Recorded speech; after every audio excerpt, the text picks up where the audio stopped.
Detroit, welcome to the D, baby. 313, Detroit love, the motor city. Detroit love, can't nothing stop me. Detroit love, I love my city. Detroit love. Welcome to another episode, season 15 of Middle Ground with JLE, where we treat you like family. That's the theme song, Detroit Love, off my first album, The JLE Experience. On music copyright, the M.I.S.S.I.S.P.P.I. Always got to say that. We got another phenomenal guest for you today.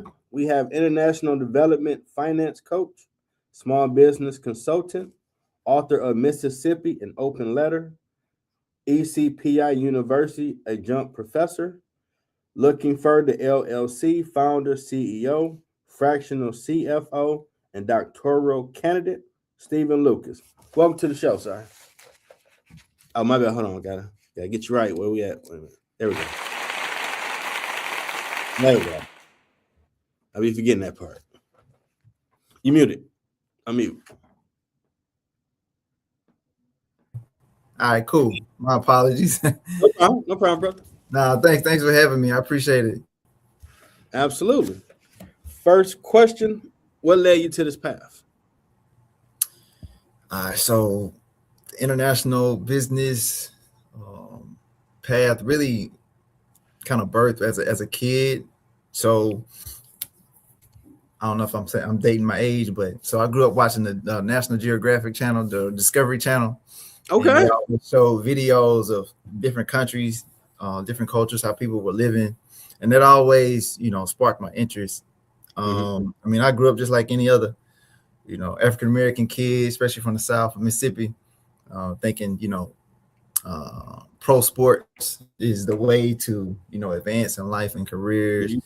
And I did think I was gonna go to the NBA, but then when I realized, like, yeah, maybe I should just, focus on my studies, I started, locking in on that. But no, that's what really sparked my interest as a kid. National Geographic, seeing all the cultures, and then when I was pursuing different colleges to go to, I noticed that the University of Mississippi, also known as Ole Miss, they had an international business program. So I was like, all right, cool. I could go there. I can major in international business and then minor in real estate. But unfortunately, when I was an incoming freshman, they actually canceled the program in international business. So I was like, all right, cool. Let me figure out something out. So my advisor was like, you can take real estate and you can double major in managerial finance because they are similar courses. It's only 6 extra hours in credit.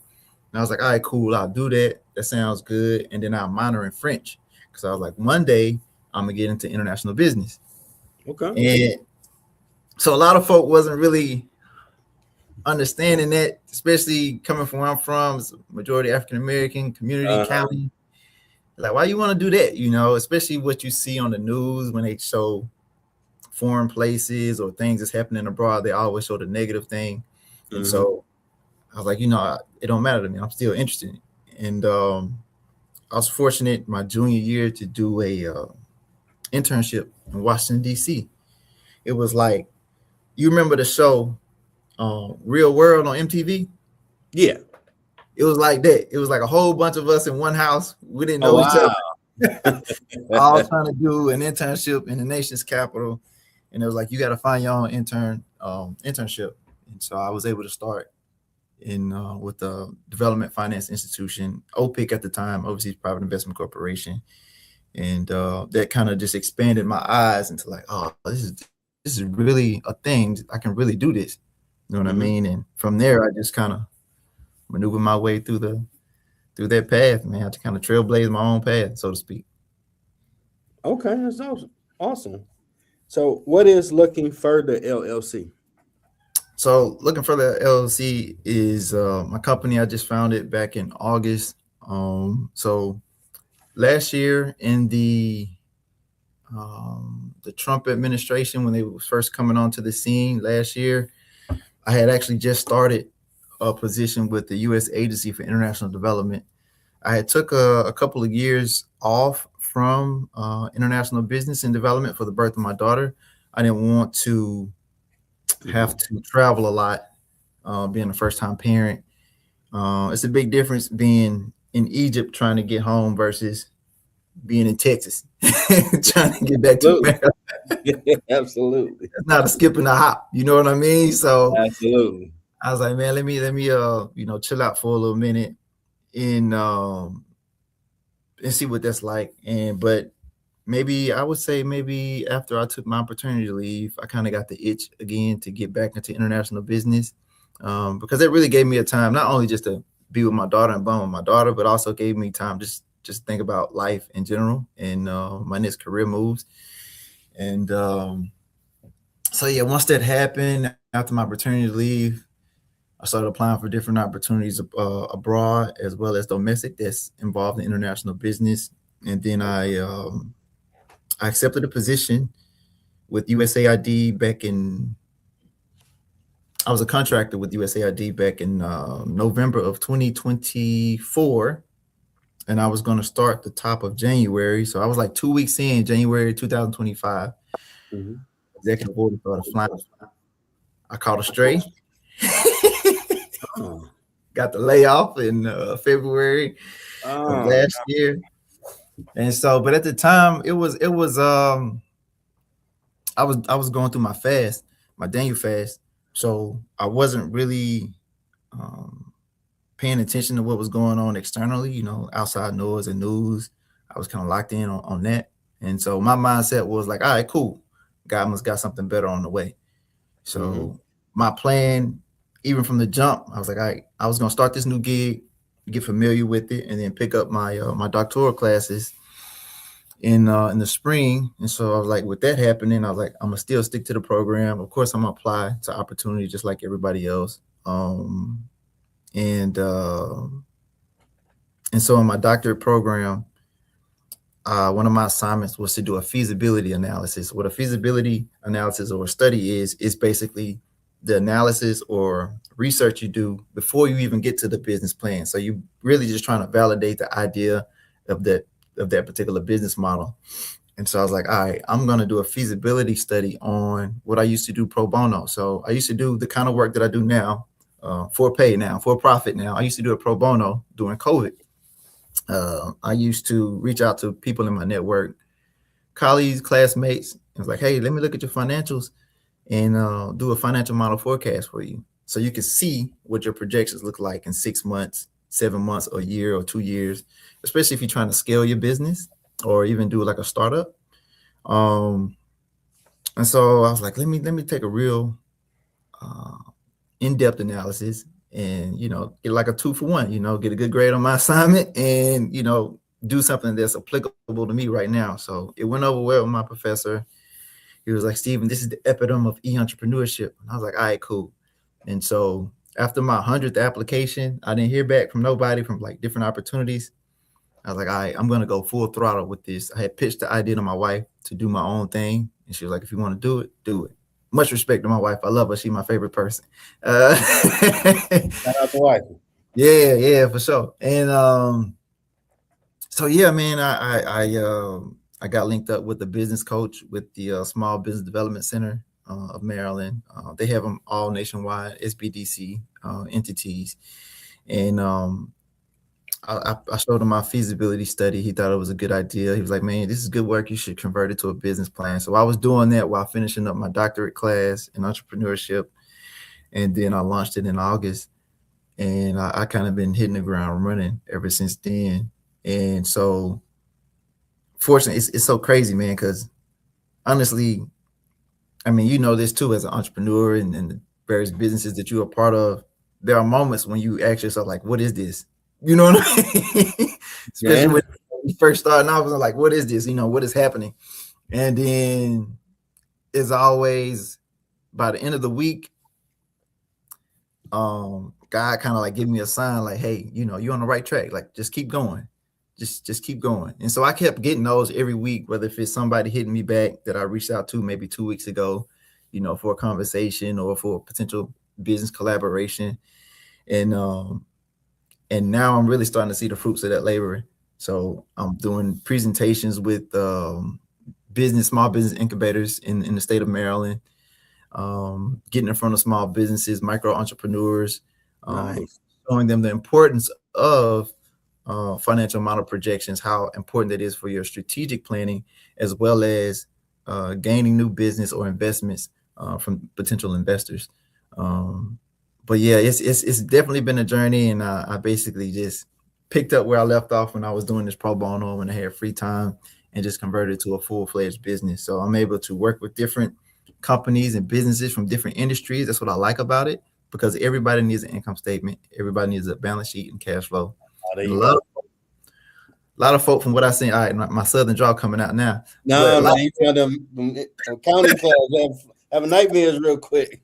So a lot of folk, yeah, so a lot of people wait till it's time to do their income taxes, which is around this time of season, to find out if they had a profit or a loss, right? Yeah. But in your accountant, typically most accountants are just going to do your taxes, see what kind of return you're going to get, and we'll see you next year.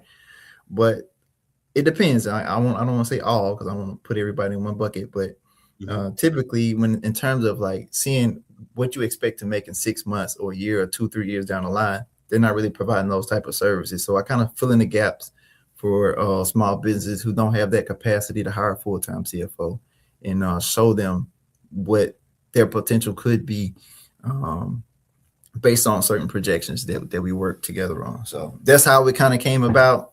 Layoff, doctorate class, prayer. Hey, I understand that, bro. Prayer and just execution, man. Execution and patience. I understand that, being laid off for a year and 3 weeks. I get that. What is a fractional CFO? Never heard that before. No, cool. It's a good question. Because I actually just learned of it last year too, when I just jumped off and started doing my own thing. So basically, it's a CFO, typically a chief financial officer. They are the people that's doing the financial planning and analysis of a company, right? So they're doing, some of them are managing like the audit process in terms of your accounting, reviewing the budgets on a consistent basis, making sure you're hitting your mark or target goals, and also providing, like I was mentioning before, a forecast, evaluating the financial statements or creating the financial statements, so you can make sure you're in the positive. I would say the green, making sure you're gaining money, not taking losses or even break even, so to speak. And so as a fractional CFO, it's basically that same type of concept, but it's on a contractual basis. Again, there are a lot of companies that have these high titles or this particular role, but for a fractional, this is stepping in the gaps for people who don't have that capacity to hire a full-time CFO, or maybe they might be transitioning a new team in, and so they just need somebody to step in the gaps. I fill in the gaps for businesses from a financial standpoint. I'm in the background. Okay. Yeah. That's dope. Yeah. All right. I have to probably get at you in due time. Yeah. No. I enjoy it. It's again, it's fun. Numbers can tell a story. True. And I've always enjoyed that process in analyzing companies, because in international business, in my international work, I've evaluated companies from all over the world, whether it's corporate banks, small entities in the infrastructure, education, renewable energy sectors. So I've evaluated many companies. So being able to take that type of skill set and transfer it to domestic small businesses, that's fun for me. Okay. Now you're a fellow author. What led you to write Mississippi an open letter? Yeah, that's my first audio book. So that is that came from, so I write poetry and speeches. I kind of started doing that when I moved. So when I moved from Mississippi to the DMV, DC, Maryland, Virginia area, I had a lot of people always asking me to like repeat myself because of my Southern accent was so thick. And so I was like, well, I want people to understand me when I'm talking. So I found out about this, what you call it, Toastmasters International. And so I started a Toastmasters club at the organization. And then that's what kind of birthed me writing poetry, writing speeches. And that Mississippi Open Letter is something that was, a byproduct of that. And so basically what it's about is I write it in a way as, so growing up in Mississippi, I didn't really know much about Mississippi history in terms of Black history, right? Okay. And so I call Mississippi in the book Mama. It's like a child writing to its mama. It's like a child that moved away, and it's like, hey, Mama, I've learned about you. I've read about you. How come I've learned more about you being away from you than I ever did while I was living there?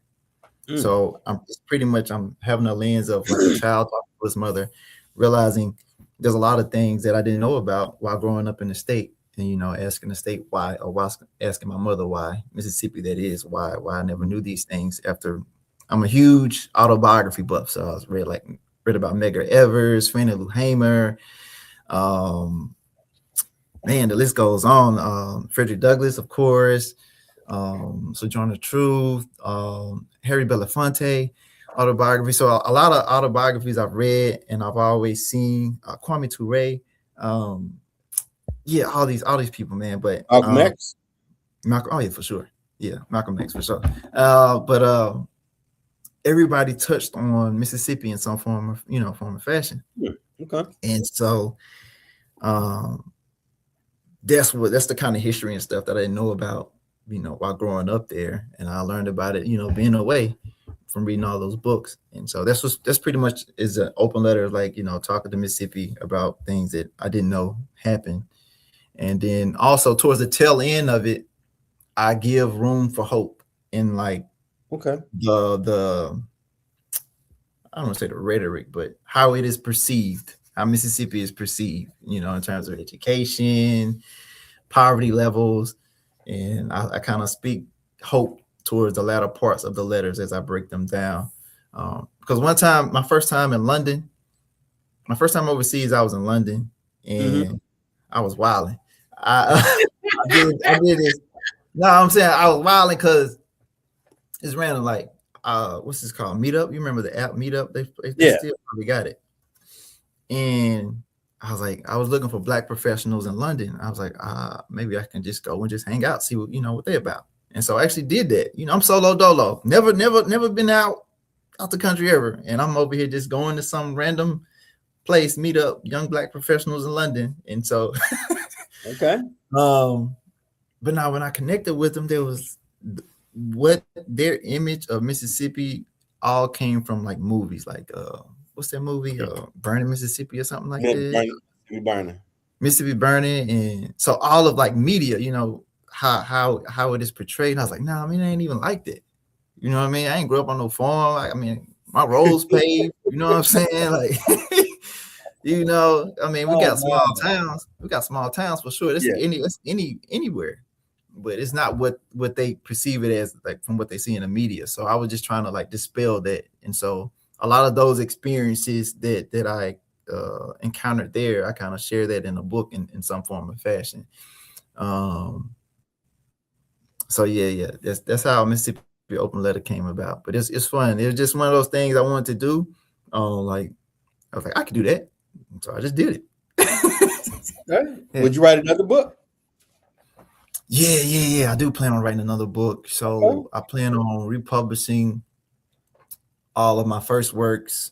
I call it No Signal. So I used to write collections of poems in volumes of 4, and I call them No Signals. No Signals came from when I was an undergrad. You remember Wayne came out with No Ceilings? The mixtape. So I was like, if Wayne got no ceilings, I got no signals. Coming to an unknown network near you. But I feel you. Okay. So no, I used to do that.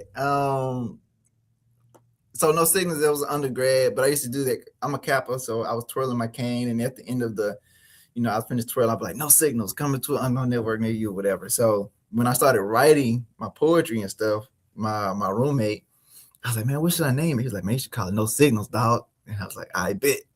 So that's how it came about. But no, I do plan on like republishing those earlier works along with some new stuff that I've written into another book. But I'm just looking for, the right partnership editor to where I don't have to really do a lot of the front end work as a self-publisher. So yeah, when that come out, I'll let you know. I definitely come back on here. We talk about it. Yeah. Now you're an adjunct professor at ECPI University. Yeah. What has that experience been like? It's been fun. So again, it's one of those things that, again, it's a blessing. And I tell this to my mentor, my therapist. I told him, so it's been really cool because that's something that I thought I would be doing after finishing my doctorate program. Okay. Maybe 2-3 years down the line, I had it as one of my goals to do is be an adjunct professor or teach in some capacity. And I'm teaching international business. I'm actually just finishing up a term this week. And yeah, it was just one of those things. I was like, hey, I call her my mom. She's like, my god mom out here in Maryland. She's like a mom away from home. And she was like, mate, have you ever considered teaching? I was like, yeah, I thought about it, but I was like, what the heck? Especially during this time when I was like, applying for different opportunities. Mm-hmm. Cause there's something, man, something in my spirit is just like, I put in a lot of work, a lot of time in international business, international development in general. And I just can't let that go. And I feel like I have, not saying I know everything, but I know enough to where I can share with others. And Nice. so yeah, when I got that opportunity, I was ecstatic about it. I was able to do it remotely. And it's been fun. It's been fun because I've been able to, give a piece of me to people that might not even pursue international business, but have some kind of awareness of what it's like to work in international business or have something to be considerate of when they're traveling abroad, whether if it's like the fluctuation of currency, make sure how you translating your dollars when you're going over there, or how you greeting somebody from a different culture or background, really giving them providing them the real world experience of what it's really like working in that environment. But it's been really cool. It's been really fun.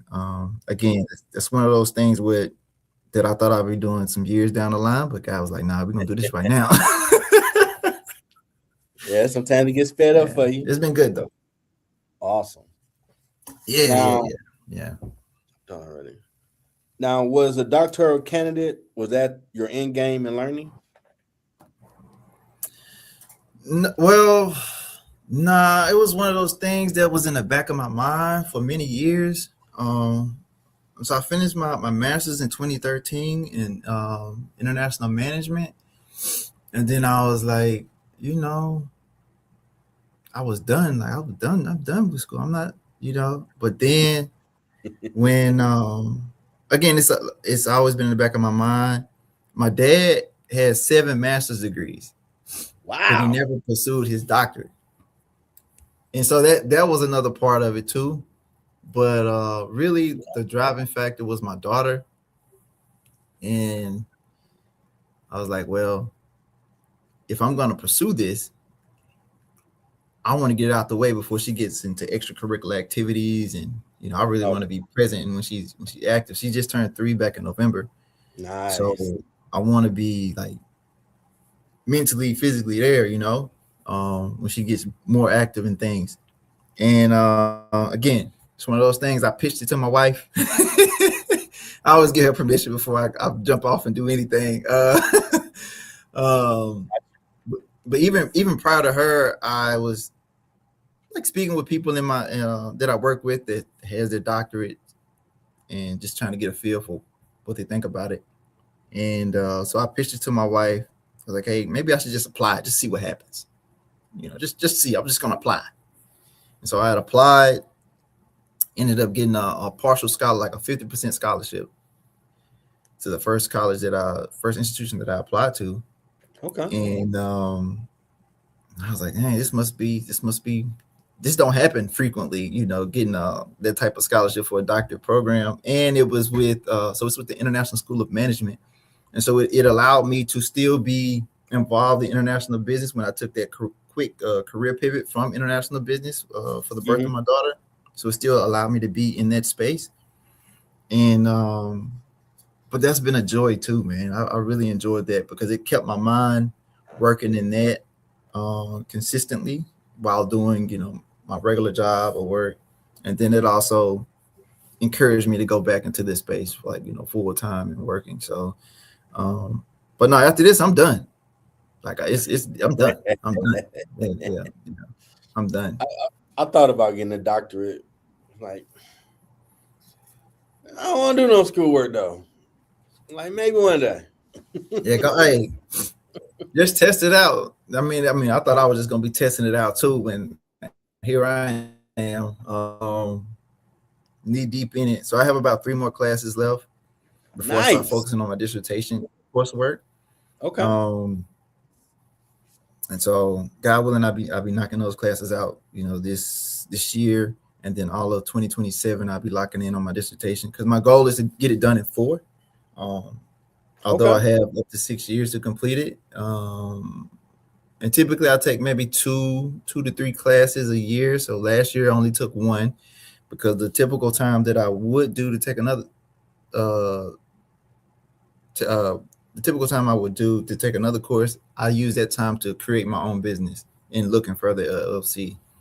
So really just applying the concepts that I learned throughout my career to what I'm doing now. But I'm jumping back into it this year. I was highlighted as one of the like a student story a couple of years ago. So that's been pretty cool. And they've been very, very, very, very sincere and supportive of me throughout that whole process of the whole layoff and then starting my own thing and all of that. So they're a really good school, based in Paris, but they have different locations throughout the world. The closest one the only one in the US is in New York. So okay, hey, you gonna knock it out, man. Yeah. Ain't no doubt on that. Now we have reached a part of the show where you can promote whatever you have coming up. All right. So on February the 2nd, I am working with the Maryland Women's Business Opportunity Center. I'll be delivering a free presentation so people can sign up and join on the importance of a 3-statement financial model forecast. And then I will be delivering that same type of presentation, I believe, February the 13th with the Small Business Development Center as well. And that's also free. So people can definitely tune in to that to understand the importance of a 3-statement financial model forecast. And I have some other upcoming events in March, but those dates have not been solidified. But just in the immediate future, that's what's happening right now for me. And I'm still working with different businesses, as the opportunity presents themselves. So in particular, yes, I still work in international trade business. That's my primary, but I enjoy working with businesses in the fitness and wellness space. I love exercising. That's my thing. I'm a cyclist. So I love working with businesses and companies that's in that space, as well as the tech industry as well. I haven't worked with a tech company just yet, but I'm just more so just interested and curious of how the business model works. But yeah, so that's pretty much what I do now. How long you been a cyclist? About what year is it? So maybe almost, I'd say about 6 years, give or take. So of course, I retired from basketball after I ruptured my patella tendon in 2015. I retired, and then so I took like a couple years after that. I started running. I did a half marathon, and then a little while after that, I started getting like shin splints, and so I was like, let me try something different. And then I got into cycling. And I just enjoyed it. So the longest I've done is 50 miles in about 4 hours. And yeah, so the longest I've done is 50 miles in 4 hours. So, and every year I do the cycling ride for Alzheimer's. So I raise money for Alzheimer's, and I think that's around like April, May. and I'll typically do like a 25 miler for that. But no, I enjoy it, man. I just put my headphones in and just ride, man. I don't ride with a group because I just be rapping, I be singing, I be listening to gospel, I be switching. I might be listening to William Murphy at one moment, and then I go straight to Boosie next. Okay, I'm with you. So yeah. But nah, man, that's just how I just enjoy it. It's a way to clear my mind and, you know, get outdoors and stay fit. Now, you ever done a spin class? Nah, I'm straight on that. They do too much. That's next level. Yeah, I I'm was straight working on at that. the state gym, and I was like, let me see what they in there doing. And they had some music going, and the instructor was going like the flash. I'm like, oh no, I crash out. Nah. Let me just let me stay outdoors. I ride on paved trails. I don't be riding in the streets because some people can't drive. That's a little risky. Yeah, unfortunately. So I stay on paved trails. Gotcha. But that whole spin class, no, I'm straight. Y'all got it. Now, what has been your biggest challenge on your journey?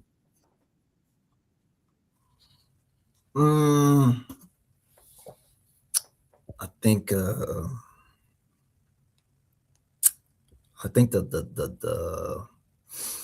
level, I think it's two things, is the level of patience you have to have when you determine to achieve a certain goal or objective. And I think there's levels to it. What I mean by that is, so with my first major injury, again, I was hooping. I had tore my Achilles hooping. Ooh. And that type of patience is, you know, it's a physical, you know, injury. So you really gotta, you know, when you gotta take time to heal, you gotta take time to walk again, feel confident in that leg or whatever, in that foot. So dealing with something that has hindered me physically, that's a level of patience. But also the other level of patience is you have a certain goal or objective that you are striving for. I mean, you're doing all the right things, but it seems like nothing is aligning up with what you're getting at. You know what I mean? And that level of patience is different because you still got to stick with it. And so that builds a sense of discipline for yourself. I'm a big fan of Kobe, so Mamba mentality, you know, me too. Get better in something every day. So, so that's been one of the challenges, is just, you know, increasing that level of patience throughout the process. And then believing when don't nobody know exactly what the heck you're doing. You know, so sometimes people don't understand it, but they'll understand it after a while. You know, I think one of my fondest moments was so after I finished my master's program, it was the first time my parents came up to visit me in Maryland, and so I showed them, you know, my apartment, took them to my church, I showed them where I worked, and then the day after graduation, like the hotel was right near a Target, and me and my mom had walked to Target, and then she looked at me, she patted me on my back, she was like, "Okay, now I understand." So she patted me on my back, and she was like, "Now I understand, like why you was going after what you was going after in terms of like pursuing a career in international business." And because I remember freshly graduating undergrad, and I was like, "Nah, I got to get up out of here." I mean, Mississippi, I love Mississippi. That's my home. That's my state. You feel me? But it's just like I knew there was something else outside of, you know, the SIP where I grew up, in a whole nother world out there that I wanted to explore. And they didn't understand. It was like, you can get a job anywhere around here. You know what I'm saying? Like, of course I could, but it's just like, nah, this ain't for me right now. You know what I mean? Understood. So, but nah, that's how I think I just lost thought when I thought about that. But nah, just trusting that process. And yeah, that's what I was talking about. Because some people don't understand it when you tell only them God gave you the vision. Yeah. Gotta So see it through. gotta see it through. I ain't got no choice. That's just how I'm built. Yep. I ain't got no Everybody choice. might say, "Why are you walking over? That's weird." Don't worry about that. I Yeah. see. And everybody Yeah. hurts when you get there. Yeah. So patience, the level of patience, and then like believing in yourself and trusting the process. Not too many people are familiar with it. I mean, it requires sacrifice, time, money, all that. Yeah, bro. I relate. Doing this, I heard people ask different type of questions. Like, God told him to do it, so I'm doing it. He know what needs to do to get where it need to be. I'll do the work. Yeah. Now, in your words, what has been your impact in the community? I think my impact in the community has been consistent. I think it's been consistent in a way of, so when I first moved to the DMV or DC Maryland area, I started doing it's called Everybody Wins. So it's a nonprofit program that focuses on the importance of reading outside of school. And so I used to go to this elementary school like once a week and read with third graders, fourth grader, fifth grader. I have a mentee throughout that whole school term, but also I was doing that, but then I was also active in my church as a greeter. And so I kind of built that's like my second family, like it's my church. Especially again, originally not from being from Maryland like that. So I think my commitment or my way of giving back is being active in those areas. That's why I say consistent, because I've been doing that ever since I moved out here since 2011. So I think that's pretty much my impact overall, is being consistent. And I think especially now as a professor teaching, just being able to share what I know and don't know to others is just who I am, and I guess part of my DNA, because my dad was a principal and a teacher too. My grandparents were in the school system. My sister's a teacher, is in the education field. So I guess it's part of my DNA. But yeah, just being consistent. Yeah. Do your part. That's what I look at. That's how I think about it. You just got to do your part. If everybody do their part in the world in a positive manner, everybody be all right. That's true. Now, hopefully, you made you comfortable. Give me that Yoda game. What advice do you have for someone trying to find their purpose? Be open. And what I mean by that is, be open to the possibilities. Don't limit yourself on what you might be somewhat confined in your particular environment. Whether you're growing up at, or mental state, just don't limit yourself. I've seen somebody say exposure leads to expansion, and so the more you expose yourself to different activities, whether if it's books, music, sports, writing, anything that's in a constructive manner, you'll gravitate towards what your natural given abilities are, or your gift is, and just work that gift.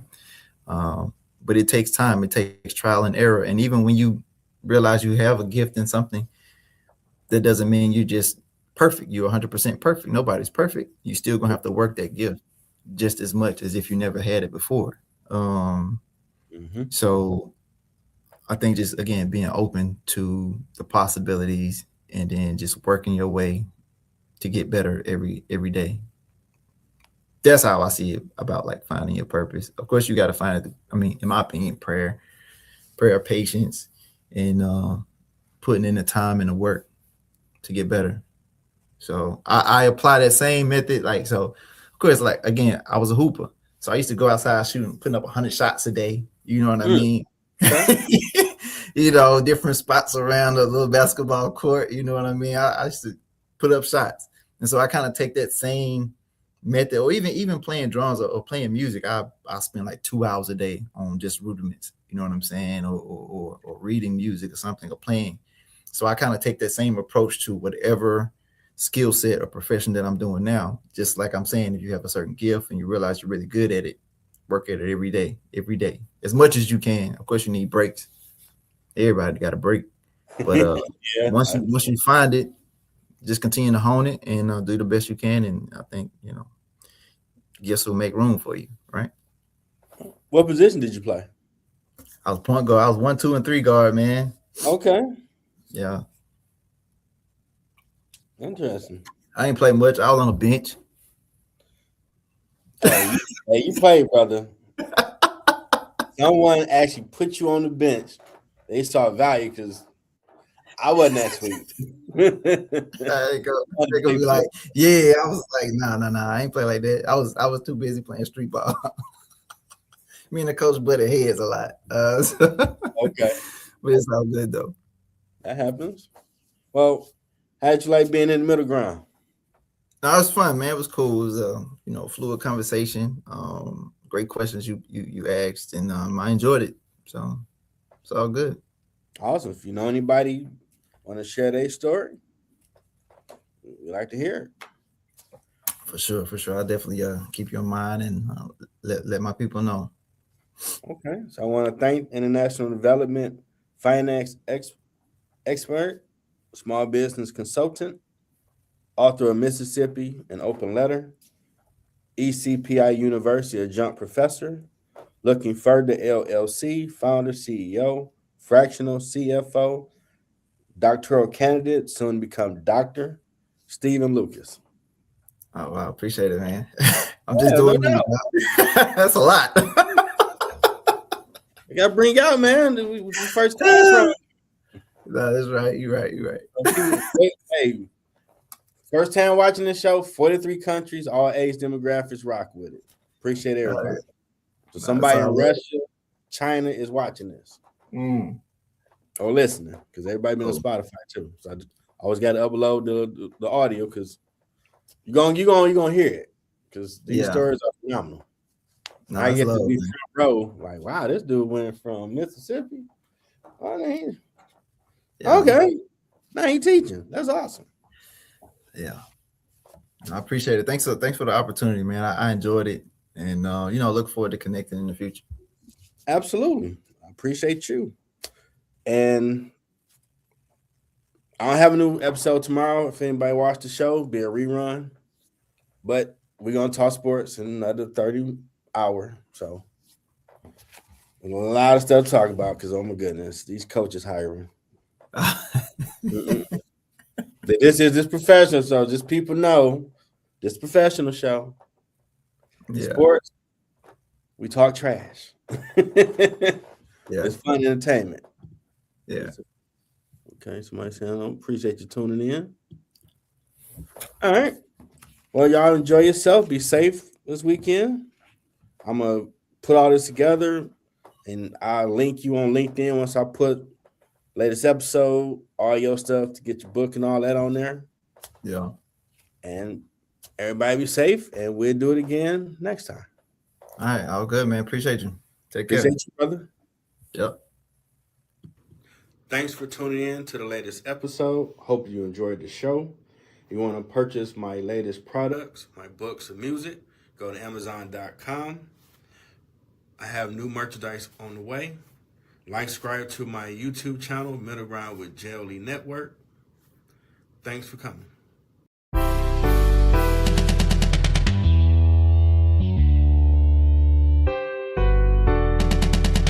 Detroit, welcome to the D, baby. 313